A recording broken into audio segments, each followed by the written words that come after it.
heavily when it comes to this football stuff, man. I'm gonna be leaning on you, man.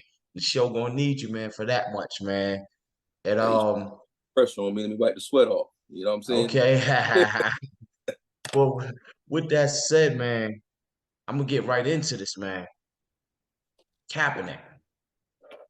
So we all seen when Aaron Rodgers went down, everybody felt like the Jets had to open the spot. Now, let me tell you the type of football fan I am. I was a die-hard Jet fan until Aaron Rodgers. I call him man Aaron Hall. Aaron Rodgers went down. When Aaron Rodgers went down, I waited about 3, 4 weeks. Then I found me a new team. Shout out to my Eagles. Shout out to my Eagles.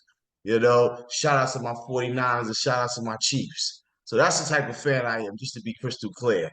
You know. But in that whole transaction, Kaepernick, he wrote a letter to the Jets, allegedly, saying that he wanted to come in for a tryout, wanted to be on the practice squad or something. However, me and you don't had conversations behind the scenes, and you saying the man don't want to play football. So with that said, please explain to the viewers why you feel that this man does not want to play football. Okay, I mean, okay. Well, my thing is with this, and like I said, yeah, this skip from Atlanta. You know, my man Rob up top. But my thing is, look, man, I watch football. I'm a fan. I like the football. I like football. I'm a Falcons fan, but hey, I watch all the teams. I sit here all day on Sunday, all day on Saturday. I watch football. And I've been watching football for as long as I can remember. And I remember when this whole Kaepernick situation happened, Kaepernick left $18 million on the table. Kaepernick had a 5-year contract for, if I'm not mistaken, $90 million, $18 million a year. Kaepernick left the last year on the table and opted out. Now, to me, it don't look like it was no coincidence that he started doing the Pledge of Allegiance thing. And when he was doing the Pledge of Allegiance and the national anthem, he started taking a knee, because I'm like, bro, even with you doing that year, you didn't have to opt out. So now you opt out, you leave $18 million on the table. You was in a system, to be honest, in my personal opinion, I watch a lot of football. I don't think Kaepernick was that good. Now, I'm not saying he shouldn't have a job, but I don't think he wanted to play football, because at the end of the day, I don't think he felt like the NFL was for him anymore. His last 2 years in the league, if we look at the numbers, he wasn't all that good in Chip Kelly's system.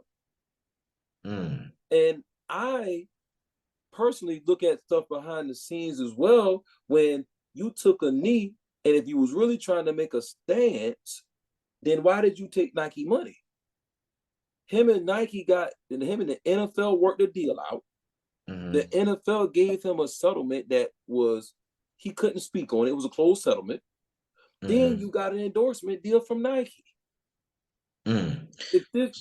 So let me stop you real quick. So with all that said, with the latest news that they saying that he tried to join the Jets, right?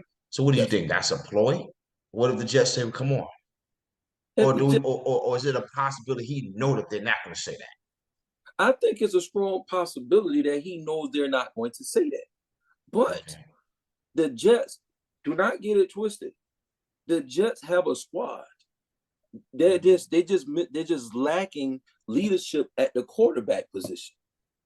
Their defense is one of the best in the league. They have Sauce Gardner, one of the best cornerbacks in the NFL.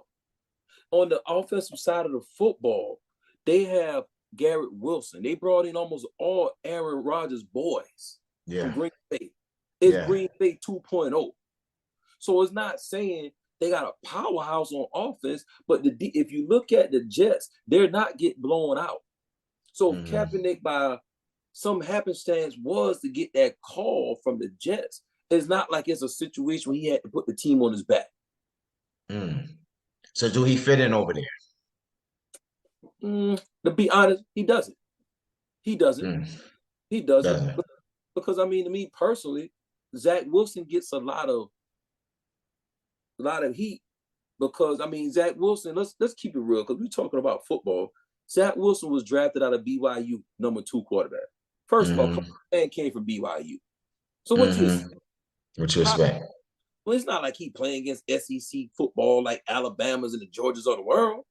So you put Mm-hmm. up numbers against BYU. You draft this guy number 2, looking for the next great white hope, and you thinking, oh, you got a Brady, or you got a Joe Montana, you got an Aaron Rodgers. Man, come on, man. That's not Mm-hmm. what it was. They put too much pressure on that boy's shoulders. So Mm-hmm. when they played, if you once again, when they played again, when Aaron Rodgers stepped down, when he played against the Chiefs 2 weeks ago, Mm-hmm. Zach Wilson kept them in that game with that defense. Now, of course, he made some plays, but anybody would have made those plays because I mean, hell, the Chiefs only lost one game this season, and it was only by 1 point. He Mm-hmm. stuck with the defending world champions and didn't stink the place up. And Mm-hmm. this man said, and it all goes back to having a support system and coaching. This man said, up until this year, this is the first time he felt like a coach believed in him. And he's playing like that. The Jets don't Mm-hmm. stink. Now, will they Mm-hmm. win the Bowl? That's a different story. So let's get a prediction. How many games do you think they can pull out? Let me see. Right now, it's 17 games in a season. Hmm. I think they can win by 8 games. Eight 8 games games without a quarterback. without a quarterback. You see, Okay. yeah, they can win Oh, 8 I'm sorry. because I'm So by their division. Yes. yeah. So okay. So okay. Swinging back to Kaepernick, right? So do you think he's done, or can he help anybody in the NFL right now? I think son done.